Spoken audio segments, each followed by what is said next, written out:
ক্ষেপণাস্ত্র হামলায় ইসরায়েলের মস্তিষ্ক গুঁড়িয়ে দিল ইরান। ইসরায়েলের দাবি মিথ্যে। ইরানের পরমাণু কেন্দ্র নিয়ে চাঞ্চল্যকর তথ্য কূটনীতিকদের। এতক্ষণ শুনছিলেন সংবাদ শিরোনাম, এবারে বিস্তারিত। ইসরায়েলি সেনাবাহিনী জানিয়েছে কিছুক্ষণ আগে তারা ইরানের ইস্পাহানে একযোগে বেশ কয়েকটি হামলা চালিয়েছে। আল জাজিরার খবরে একথা জানিয়ে বলা হয়েছে, শহরটির বিভিন্ন জায়গা থেকে ধোঁয়ার কুণ্ডলী উঠতে দেখা গেছে। চীনের প্রেসিডেন্ট শি জিনপিং মঙ্গলবার বলেছেন তিনি ইরানের উপর ইসরায়েলের সামরিক হামলা দেখে গভীরভাবে উদ্বিগ্ন। একই সঙ্গে চীন মার্কিন প্রেসিডেন্ট ডোনাল্ড ট্রাম্পকে এই উত্তেজনার মধ্যে আগুনে ঘি ঢালার অভিযোগ এনেছেন। খবর এএফপির। গত সপ্তাহে ইসরায়েল হঠাৎ করে ইরানের বিভিন্ন লক্ষ্যবস্তুতে বিমান হামলা চালায়। ইরান যেন পারমাণবিক অস্ত্র অর্জন না করতে পারে এর দাবিতে এই হামলা করা হয়। তবে ইরান জোর দিয়ে বলছে তাদের পারমাণবিক কর্মসূচি শান্তিপূর্ণ। এই হঠাৎ উত্তেজনা গোটা অঞ্চলে বিস্তৃত যুদ্ধের আশঙ্কা সৃষ্টি করেছে। এরই মধ্যে প্রেসিডেন্ট ট্রাম্প ইরানকে আবারও আলোচনায় ফিরতে আহ্বান জানিয়েছেন। তিনি দাবি করেন ইসরায়েলের হামলার কারণে চলমান পারমাণবিক আলোচনা বাধাগ্রস্ত হয়েছে।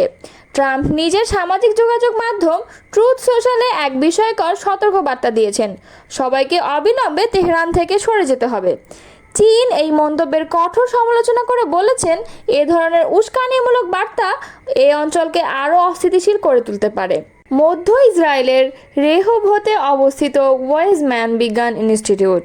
বহু বছর ধরে এটি ইসরায়েলের সামরিক গবেষণার কেন্দ্র হিসেবে পরিচিত। সোমবার রাতে ইরানের এক ক্ষেপণাস্ত্র হামলায় প্রতিষ্ঠানটি ব্যাপকভাবে ক্ষতিগ্রস্ত হয়েছে। ইরান এই হামলাকে তাদের বেসামরিক নাগরিকদের ওপর পরিচালিত ইসরায়েলি হামলার জবাব হিসেবে ব্যাখ্যা করেছে। ইসরায়েলের হিব্রু ভাষার প্রভাবশালী সংবাদ মাধ্যম হারেটজ গ্রুপের আওতাধীন দৈনিক দ্য মার্কার জানিয়েছে প্রতিষ্ঠানটির একাধিক ভবনে সরাসরি আঘাত লাগে এবং একটি গুরুত্বপূর্ণ গবেষণা কমপ্লেক্স সম্পূর্ণভাবে আগুনে পুড়ে ছাই হয়ে গেছে। এই গবেষণাগারগুলোতে জীবনবিজ্ঞান, কৃত্রিম বুদ্ধিমত্তা এবং অণুজীব বিজ্ঞানের উপর অত্যাধুনিক গবেষণা চলত, যেগুলোর ফলাফল ইসরায়েলের নজরদারি প্রযুক্তি, টার্গেটিং সিস্টেম এবং অস্ত্র ব্যবস্থাপনায় সরাসরি প্রয়োগ হয়েছে। এসব প্রযুক্তি গাজা, লেবানন, ইয়েমেন এবং সম্প্রতি ইরানের ভূখণ্ডে পরিচালিত হামলায় ব্যবহৃত হয়েছে। ওয়েজম্যান ইনস্টিটিউটকে অনেক সময় ইসরায়েলের বৈজ্ঞানিক ও সামরিক মস্তিষ্ক বলে আখ্যা দেওয়া হয়, কেননা এখান থেকেই মূলত পরিচালিত হয়েছে ড্রোন প্রযুক্তি, এয়ার স্ট্রাইক কন্ট্রোল সিস্টেম এবং যুদ্ধক্ষেত্রে মেডিকেল টেকনোলজির গবেষণা, যা বহুবার বিভিন্ন বেসামরিক জনপদের বিরুদ্ধে ব্যবহৃত হয়েছে। ধ্বংসপ্রাপ্ত গবেষণাগারগুলোর মধ্যে একটি পরিচালনা করতেন ইসরায়েলি অধ্যাপক এলদাদ জাহর। তিনি আণবিক কোষ জীববিদ্যার একজন প্রবীণ গবেষক।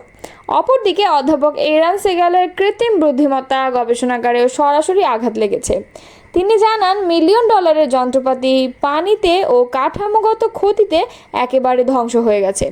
তার গবেষণাগার মূলত যুদ্ধক্ষেত্রে রিয়েল টাইম সিদ্ধান্ত গ্রহণ ও নজরদারি অ্যালগরিদম উন্নয়নে কাজ করত। ইসরায়েলি গণমাধ্যমে প্রকাশিত ছবিগুলোতে দেখা গেছে আগুনে পুড়ে যাওয়া ল্যাবের ভেতর ধসে পড়া মেঝে, পুড়ে যাওয়া বৈদ্যুতিক লাইন ও সম্পূর্ণভাবে ক্ষতিগ্রস্ত কাঠামো। সূত্রগুলো বলছে এটি ছিল ইরানের একটি নির্ভুল হামলা।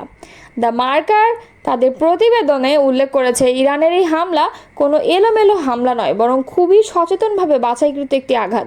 কারণ এই ইনস্টিটিউটটি বহু বছর ধরে সামরিক গবেষণাকে বৈজ্ঞানিক ছদ্মবেশে চালিয়ে আসছিল। বিশ্লেষকদের মতে ইরানের এই হামলা ইসরায়েলের পারমাণবিক বিজ্ঞানীদের হত্যার প্রতিশোধ হিসেবেও দেখা যেতে পারে। অপূরণীয় ক্ষতি। গবেষণাগার অধ্যাপক শ্যারল ফ্লেইশম্যান বলেন, লাইফ সায়েন্সের গবেষণাগারগুলোতে এমন সব উপাদান থাকে যেগুলো সংগ্রহ ও সংরক্ষণ করতে বহু বছর লাগে। এগুলো ধ্বংস হয়ে গেলে তা আর ফিরে পাওয়া যায় না। অপর গবেষক অধ্যাপক অরেন শুলদিনার বলেন, মনে হচ্ছে যেন গোটা ল্যাবটাই বাতাসে মিলিয়ে গেছে। এটি পুরোপুরি পুনর্গঠন করতে কমপক্ষে 2 বছর সময় লাগবে বলে উল্লেখ করেন তিনি। বিশ্লেষকরা বলছেন এই হামলার মাধ্যমে ইরান একটি স্পষ্ট বার্তা দিয়েছে, তা হলো ইসরায়েলি দখলদারিত্বের গবেষণার প্রতিষ্ঠানগুলো যখন যুদ্ধযন্ত্রে রূপান্তরিত হয় তখন সেগুলো আর নিরীহ থাকে না। এমন দ্বৈত পরিচয় আর বিনা প্রতিক্রিয়া চলতে দেওয়া যাবে না। ইরানের পরমাণু কর্মসূচিকে ধ্বংস করার জন্য বদ্ধপরিকর ইসরায়েল। তারা মনে করে ইরান পরমাণু বোমার অধিকারী হলে তা ইসরায়েল রাষ্ট্রের অস্তিত্বকে হুমকির মুখে ফেলবে, আর এজন্য ইরানের বিরুদ্ধে সরাসরি সামরিক সংঘাতের ঝুঁকি নিতেও দ্বিধা করেনি তারা। তবে এক্ষেত্রে ইসরায়েল যে যুক্তরাষ্ট্রের সহায়তা ছাড়া এককভাবে সফল হতে পারবে না তা স্পষ্ট করে তুলে ধরেছেন সাবেক ইসরায়েলি কূটনীতিক ও রাজনৈতিক বিশ্লেষক আলন পিঙ্কাস। আল জাজিরাকে দেয়া এক সাক্ষাৎকারে তিনি বলেন, ইসরায়েল একা ইরানের পারমাণবিক সামরিক অবকাঠামো ধ্বংস করতে সক্ষম নয়। এর জন্য প্রয়োজন বিশেষ ধরনের বাংকার, ধ্বংসকারী বোমা, ভারী বোমারু বিমান এবং উন্নত ডেলিভারি সিস্টেম, যেগুলো কেবল যুক্তরাষ্ট্রেই আছে। বিশেষত ইরানের দক্ষিণে অবস্থিত ফোর্ডো ইউরেনিয়াম সমৃদ্ধকরণ কেন্দ্রকে ধ্বংস করাকে ইসরায়েল বড় পুরস্কার হিসেবে বিবেচনা করছে, কারণ এটি পর্বতগাত্রের নিচে নির্মিত এবং বিমান হামলার বিরুদ্ধে সুরক্ষিতভাবে গড়া। তাই ইসরায়েল যতই সফলতা দাবি করুক, এই কেন্দ্র ধ্বংস করা যে ততটা সহজ নয় তা ভালোভাবেই জানেন ইসরায়েলি জেনারেলরা। পিঙ্কাস বলেন, এই কারণেই নেতানিয়াহু বারবার প্রেসিডেন্ট ট্রাম্পকে সরাসরি যুক্ত করার চেষ্টা করেছেন, কারণ ইসরায়েল জানে শুধু এখনকার হামলায় কিছুটা প্রতীকী লাভ হলেও পরমাণু হুমকি দূর হবে না। এই জটিল ও গভীর স্থাপনার বিরুদ্ধে কার্যকর হামলা চালানো যুক্তরাষ্ট্রের অংশগ্রহণ ছাড়া সম্ভব নয়।